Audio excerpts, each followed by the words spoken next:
상습 범죄인 이재명과 공산 좌파들이 그들의 권력적인 이익을 위해서 윤석열을 끌어내리기 위해서 온갖 가짜 뉴스와 선동을 2년을 넘게 꾸준히 해왔습니다. 그러나 다행스럽게도 그동안 국민들이 속지 않고 잘 견뎌왔다고 생각합니다. 그러나 국민들이 설마 이번에 또 당하리야, 이런 조금 안일한 마음이나 혹은 공산좌파들이 늘 하는 일이고 또 거짓과 가짜 뉴스로 선동하는 그런 일상사로 생각해서 너무 방심하지 않나, 이런 걱정으로 북두시민혁명군은 이 공산좌파와 상습범죄인 그 욕이나 하고 부정부패나 한 이런 이재명에 대해서 이런 공산좌파들의 지속적인 공격에 국민들이 심리적으로 한꺼번에 무너질 수 있다는 그런 경고를 혹은 조심해야 된다는 이런 말씀을 드리려고 하는 겁니다. 옛말에 가랑비에 옷이 젖는다 하고 우리가 여름에 장마철에 보면은 그 잘 견디던 축대가 어느 견디는 임계점을 넘어서면은 그 견디다 못해 그 임계점을 넘어서면은 한꺼번에 산사태로 무너져 내리는 것처럼 우리 인간의 심리도 한꺼번에 무너져 내릴 수 있다. 우리가 늘 조심하고 서로 깨어있는 의식을 가지자, 이런 뜻으로 북두시민혁명군이 절대 속지 말자는 것을 강조하기 위해서 이런 강의를 하게 되었습니다. 끊임없이 비가 내리고 가랑비 괜찮겠지 하는 가랑비에 옷이 젖고 그 장마비가 내리는데 우리가 방비하고 조심하고 이래 해도 그 축대가 무너져 내리니까 우리는 그 방비를 더욱더 유비무한, 더욱더 열심히 준비해야 되고, 그러기 위해서는 심리적인 문제가 있으니까 공산좌파들의 선동이 진짜인가 가짜인가 하는 호기심조차도 가지지 말고 무시한 태도를 가져야 한다. 이런 점을 북두시민혁명군 시청자 여러분께 간곡히 부탁드립니다. 우리가 설마 그럴 리가 있나, 박근혜 대통령이 절대 여자라서 그럴 사람이 아니다라고 모두 믿었지만은 끊임없는 공산좌파들의 선전과 선동 그리고 가짜 뉴스에 모든 국민이 한꺼번에 무너져 내리는 그런 일을 우리가 경험했습니다. 그리고 지금 밝혀지지 않습니까? 박근혜 대통령의 그 탄핵 사유가 대법원에서 유죄로 판결된 것이 하나도 없습니다. 저 말에도 가짜 뉴스가 있으니까 요즘은 이 남자니까 술 이야기를 하자면은 술집 주인이 나한테 그런 말을 했어요. 술집에서 요즘 싸움이 적어졌다는 거예요. 왜? 옛날에는 네 말이 올리 내 말이 올리라는 작은 시비로 큰 싸움이, 술이 취해가 큰 싸움이 됐는데 요즘은 시비거리가 있으면은 인터넷을 치보면은 그 진위를 몇 번만 치보면 알 수 있잖아요. 거기도 가짜 뉴스가 돌아다니니까 몇 번만 검색해보면 알게 됩니다. 그러니까 내 말도 시청자 여러분이 인터넷에 검색을 해보세요. 박근혜 대통령이 오방색이 어떠니 비아그라를 먹고 호텔에서 잤니 안 잤니 하는 모든 게 가짜였고, 또 법률적으로 고소를 했던 그 모든 일들이 유죄 판결을 받은 게 하나도 없습니다. 탄핵에 관련돼서 탄핵으로 그들이 탄핵을 하기 위해서 근거로 제시했던 불법 행위가 하나도 불법으로 대법원 판결 난 게 하나도 없다 이 말입니다. 그런데 이 사람이라는 게 망각이 있어가지고 그런 우리가 참담한 과정을 거쳤는데도 또다시 이런 가짜 뉴스와 선동에 속아서는 되겠는가? 세계 경제 10위 대국으로서 앞으로 세계를 선도해 나가겠다는 꿈을 가진 국가로서 이런 가짜뉴스에 속아서는 안 된다. 더구나 한 번은 속인 놈이 잘못이지만 두 번 속는다면은 속는 놈이 잘못된 겁니다. 그러니 이 가짜뉴스에 선동되는 이런 일을 절대 되풀이해서는 안 된다. 신신당부를 드리는 겁니다. 왜 그런가? 최소한 자유주의는 이런 시민의식을 강조합니다. 근데 시민의식이라는 것은 경쟁과 함께 노블리스 오블리제, 귀족적인 삶을 가진 사람은 그 정도의 사회에 공헌을 해야 된다라는 이런 자세와 함께 그 도덕심을 가지고 있습니다. 노블리스 오블리주를 이재명 상습 범죄인처럼 혹은 조국처럼 하는 것이 아니라 스스로의 도덕심에 비추어서 이 스스로 실천하는 것을 자유주의에서 가장 제일 큰 도덕적 의무로 말하고 있는 겁니다. 스스로 도덕심을 가진다 하니까 이런 대통령이나 영부인들은 절대 도덕적인 회의를 하지 않습니다. 자유민주주의 의식을 가진 사람은. 이것이 공산자파와 자유우파의 다른 점입니다.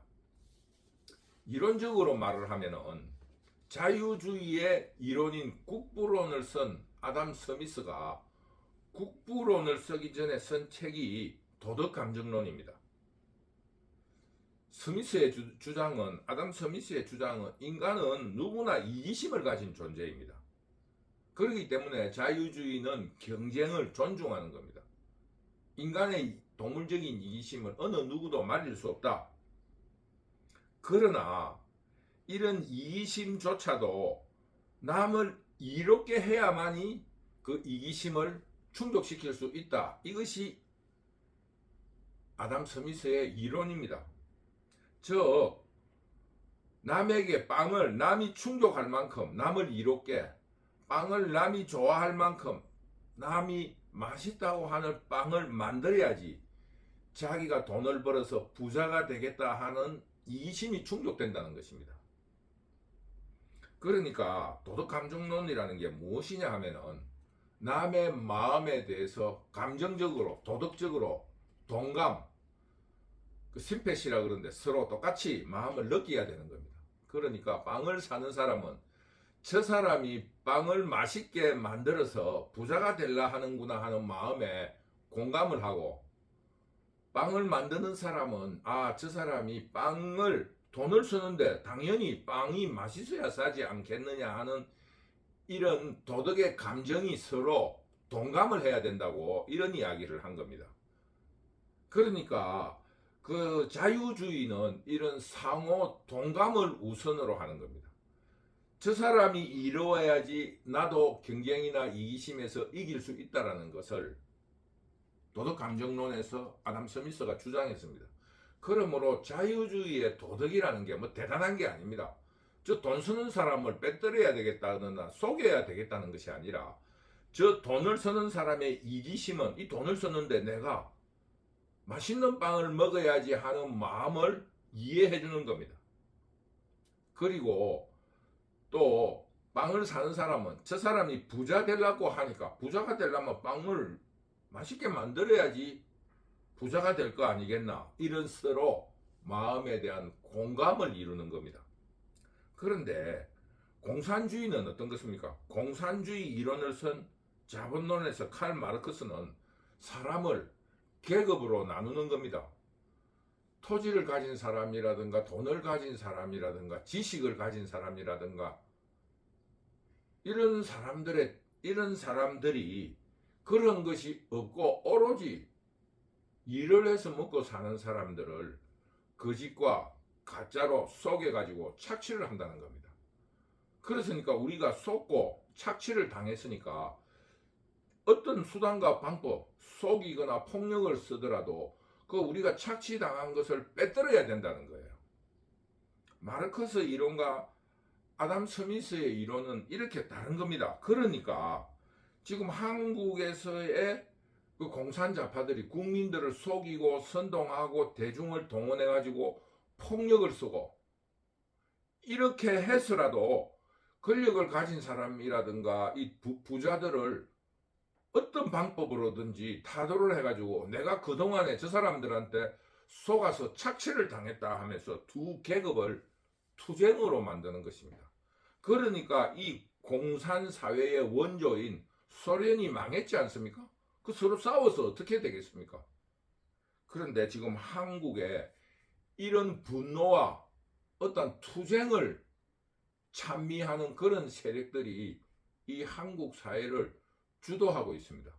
지금 예전에 그 뭡니까? 냉전체제를 해가지고 공산사회 투쟁해야 된다.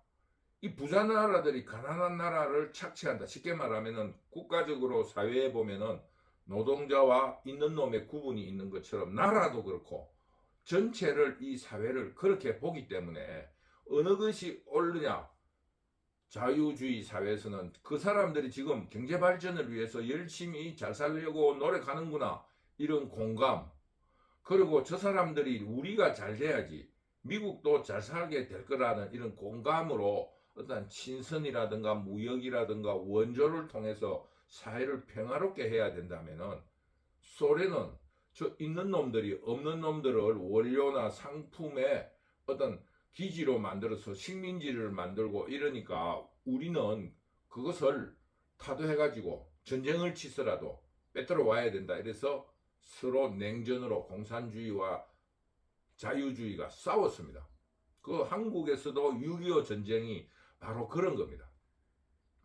그랬는데 이제 냉전체제는 없어졌다고 하잖아요. 공산사회의 원조인 소련이 망해버렸어요. 그런데 한국 사회에서 지금 소련이 망한 지가 30년이 넘었는데 그 사상을 한국에 심으면서 권력 투쟁을 하면서 우리가 있는 사람을 빼뜨려야 된다는 이런 사상을 가진 세력들이 한국을 주도하고 있다. 이것이 우리의 불행의 시작이라는 겁니다. 그러므로 우리는 절대 그런 세력이 시대에 뒤떨어진 어떤 꼴통적인 한 50년 전에 냉전 체제를 가지고 반미를 외치고 반일을 외치고 그러면서 우리의 같은 사상인 북한을 추종하고 중국을 롤모델로 해야 된다라는 이재명이 중국에 세세마하고 있으면 된다라는 이런 아주 50년 전의 역사로 되돌리려는 이런 세력에게 속아서 되겠느냐? 이런 말씀을 여러분에게 드립니다. 그러니까 자유주의의 아담 스미스가 말한 도덕 감정론, 서로 도덕적인 감정이 서로 동감해야 된다는 겁니다. 쉽게 말하면 돈을 쓰는 사람이 저 사람 저 빵 만드는 놈이 내 돈을 빼들어가기 위해서 100원짜리 빵을 10원짜리 빵으로 만들어서 폭리를 지어가지고 부자가 되려 하는구나.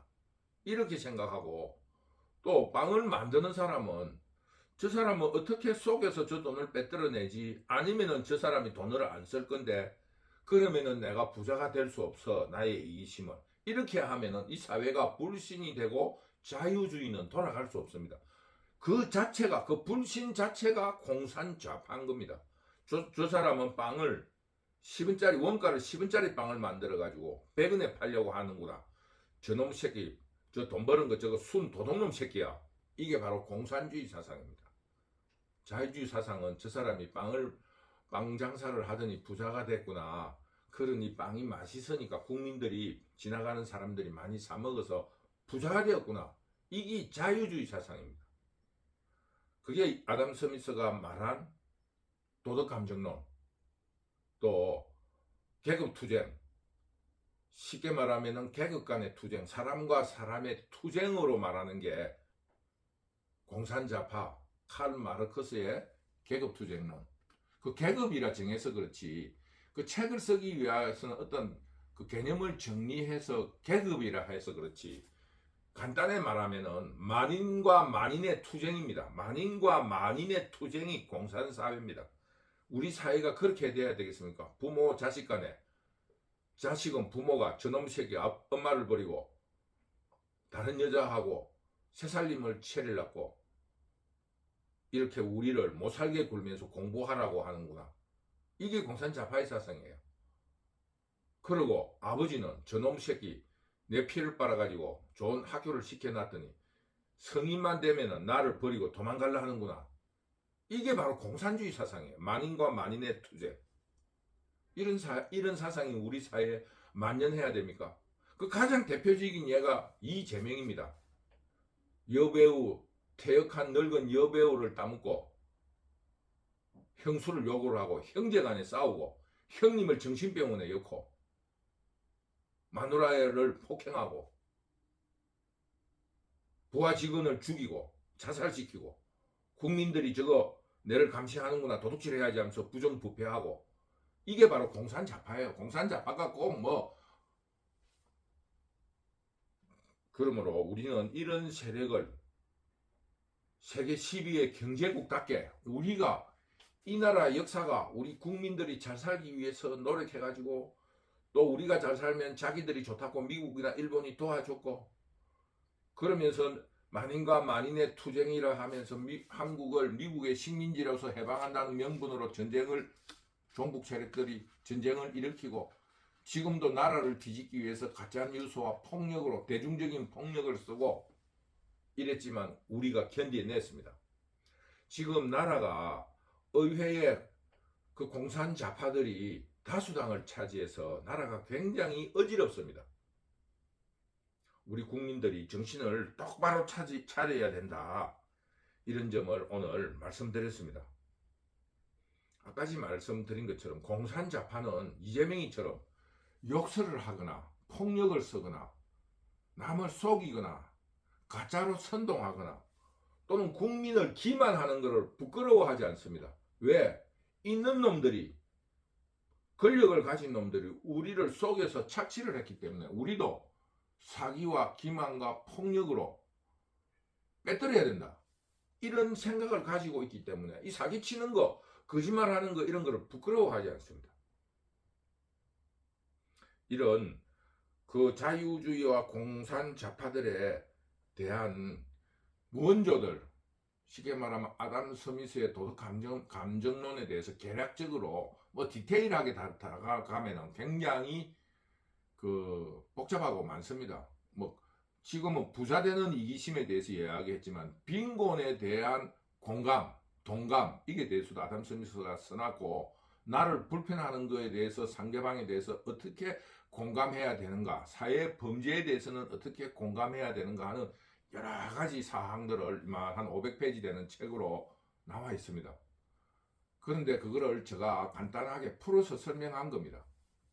그리고 마르크스 이론도 그 전집으로 책으로 서울대학 김수행 교수가 6건으로 원전 5건에 부록 하나로 6건 전집이 되는 그 방대한 양인데 그 중에 그 어떤 우리가 지금 사회가 혼란하게 되는 근본적인 이유에 대해서 간단하게 설명한 겁니다.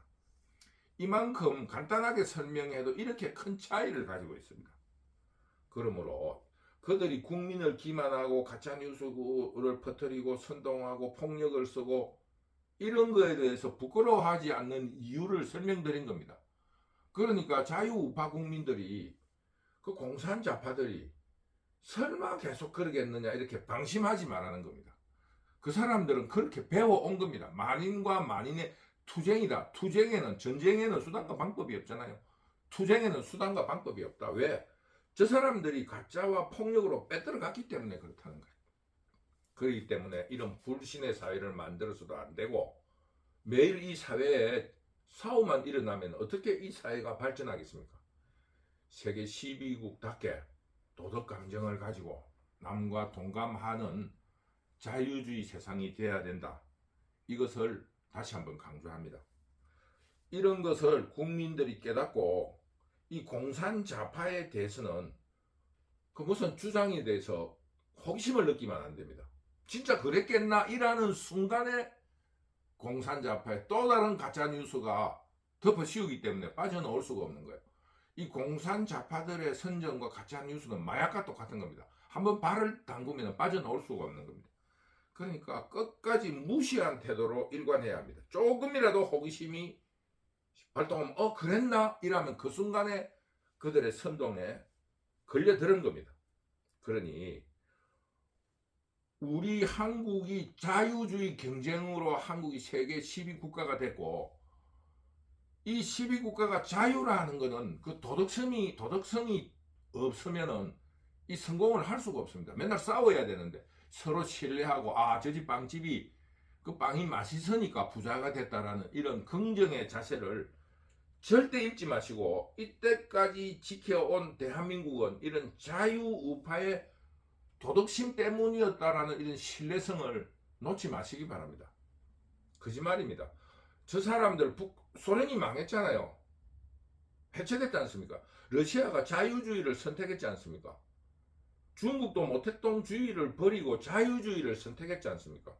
그런데 왜 한국은 자유주의를 버리고 공산자 바로 가려고 하느냐? 이 문제에 대해서 북두시민혁명군이 안타까워서 모자라지만 이런 강의를 하게 된 겁니다.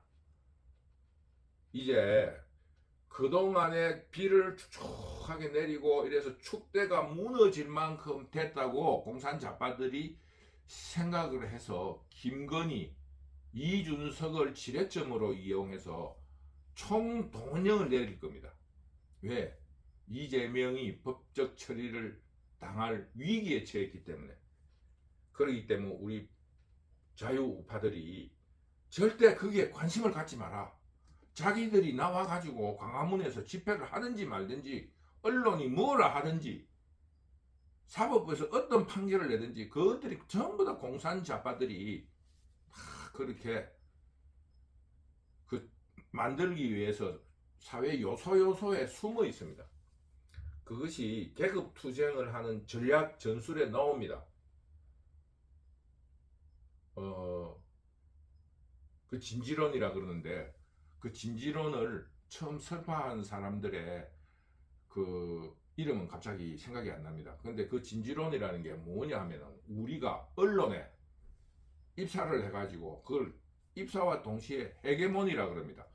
자유주의와 똑같이 동감 능력을 발휘해가지고 도덕 감정을 가지고 그 사람들하고 굉장히 그 서로 똑같은 마음을 가져가지고 거기에 도덕심을 발휘해가지고 그 사람들에게 모두 신뢰를 받는 사람이 되는 겁니다. 그래가지고 그 사람들이 자기를 신뢰를 하게 되면 그거를 가지고 투쟁에 나서는 겁니다. 그러니까 그 사람이 그걸 헤게몬이라 그럽니다. 모든 그 조직원들이 이 사람을 따르고 이 사람의 그 주도에 의해서 이 조직을 움직이게끔 그 진지, 그걸 왜냐면 공산혁명의 투쟁에 우리로 말하면 전쟁 칠 때에 참호를 진지라 하잖아요. 그런 요소에 언론이면 언론, 교육이면 교육, 뭐 공장이면 공장, 자기 분야에서 거기 가서 아담 스미스의 도덕감정론을 발휘해서 그 사람들의 신뢰를 얻어서 도덕적으로 훌륭하다는 신망을 얻어서 주도권을 갖는 거예요. 그걸 헤게모니론이라 그럽니다. 그 헤게모니를 쥐게 되면은 진지에 들어가서 헤게모니를 쥐어가지고 그 주도권을 가지고 이 사회의 투쟁에 나서라 하는 겁니다. 그런 것처럼 지금 우리 대한민국의 언론이면 언론, 교육이면 교육, 사법부만 사법부, 국회만 국회, 정부만 정부, 국정원이면 국정원, 곳곳에 그것을 진지로 활용하기 위해서 착한 척하고 숨어 있는 겁니다. 그런데 왜 양심선언 이런 게 나오느냐? 이 위기 때, 사회가 혼란할 때 양심선언이 막 터져 나오죠. 그걸 자기의 도덕심을 바탕으로 헤게모니를 치는 거예요. 내가 이렇게 훌륭하게 살아왔는데 거기서 이런 불의를 봤다, 이렇게 주장하는 게 진지론이에요. 그러니까 그 사람 평소에 얼마나 착실하고 우리 조직에 모범적으로 열심히 사는 사람인데 절대 거짓말할 이유가 없다. 이게 헤게모니예요. 그러니까 끝으로 말씀드리는 것은 언론 보도도 믿지 말고, 또 교육 선생님이니 교수니 해서 나와서 시벌거리는 말도 믿지 말고, 언론 보도도 믿지 말고, 오로지 도덕감정. 절대 김건희가, 나라를 사랑하는 마음이 있는 사람이 권력을 더 부려서 뭘 하겠나? 이렇게 생각해 보면은 간단한 거예요. 근데 이재명은 왜 저러나? 지도 권력을 가진데. 그 사람은 사는 게 지금 투쟁으로 살아왔잖아요. 자기가 소년공으로서 살아왔다는 그 속에 나는 투쟁으로 그 집과 이런 부자들에 대한 거기에 대한 투쟁으로 이까지 이루어왔기 때문에 공산자파는 속이고 투쟁하는 것이 몸의 그 삶의 근본이라니까요. 그러면은 북두 시민혁명군이 주장하는 것은 뭐냐? 그런 사회, 그런 사람들이 판치는 사회가 돼서 되겠느냐? 이것이 북두 시민혁명군의 주장입니다. 이제는 세계 10위 선진국이니까 원조도 하고 하잖아요. 원조. 원조는 자유주의 사상으로 하는 겁니다. 공산주의 사상은 절마가 원조를 왜 만원어치를 하지? 나중에 식민지로 만들어가지고 100만원어치 빼들어 가려고 그런다고 하면서 원조를 거부하는 거예요. 그래서 지금 일본에 대해서 자유우파는 일본에 대해서 과거 식민지는 식민지고 앞으로 잘해 나가자. 그리고 지난 식민지에는 2등 국민으로 여러분들이 일본이 우리를 못 살게 굴었다. 그러나 당신네들도 잘 되려고 하라고 했는데 망해가 간 뒤에 우리가 당신들이 잘하려, 그러니까 그 사람들의 이기심, 자기들이 잘 먹고 잘 살라고 준비했던 거를 결과를 보지 못하고 미국에 패망해 갔으니까 우리가 그거를 잘 이용해 먹어서 조금 근대화가 빨리 됐다. 그게 식민지 근대화론이에요. 고맙다는 게 아니고 그렇다 이거예요. 그래서 우리가 조금 남보다 빨리 경제 발전에 성공했다. 그러나 잘못한 거는 잘못했다. 이게 식민지 근대화론이에요. 그리고 국정원이라는 게 그것도 그래요. 우리나라는 2등 국민으로서 일본에 편입됐다. 똑같은 국민으로서 편입된 게 아니고 2등 국민으로. 그러니까 2등 국민이니까 일본의 법으로 우리나라는 통치된 게 아닙니다. 한 등급 밑에 일본의 법에 의해서 제정된 명령에 의해서 통치된 나라입니다. 그게 조선 총독부 령이라 그래요. 그래서 우리나라는 일본의 법에 의해서 통치된 나라가 아니고 2등 국민이니까 나라를 빼뜨린 사람이 어떻게 평등하게 해줬겠습니까? 2등 국민으로. 그런데 우리가 알아야 될 건 그 2등 국민이 조선시대 일반 국민보다 훨씬 인권적으로나 경제적으로 좋았다는 게 또 문제 아니겠습니까? 오늘 강의는 여기 정도로 하면서 우리가 오늘 이야기의 주제는 그거예요. 공산자파들이 지금 사회를 흔들고 있는 모든 일들을 호기심으로 가지지 마라. 이놈들이 또 투쟁을 위해서 수단과 방법을 가리지 않고 이 사회를 투쟁의 사회로 만들려고 하는구나. 이렇게 생각하면 되는 거예요. 소련도 망했는데 한국도 이런 사상을 가지면은 한국도 망한다.